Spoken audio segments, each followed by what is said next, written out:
So today I'm gonna show you how to like use the dummy and Blender and how to import it and Roblox. So you know it it has some cleaner animations because Blender is basically better. And yeah, so uh, I have on my Discord server everything. When this video publishes, I have an open source channel. There's the dummy, the Roblox plugin, and this plugin for Blender itself.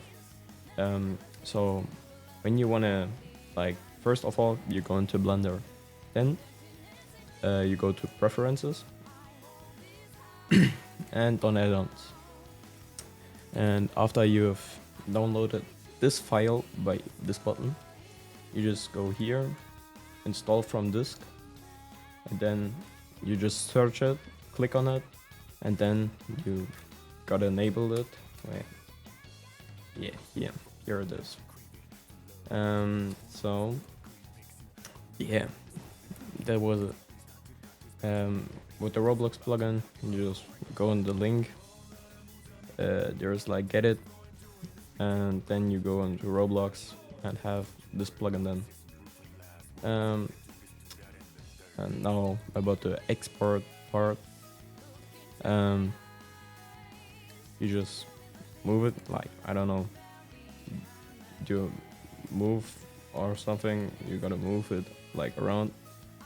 And if you wanna have like the animations with the time limit, just do this to 150, like, just do it how you want it.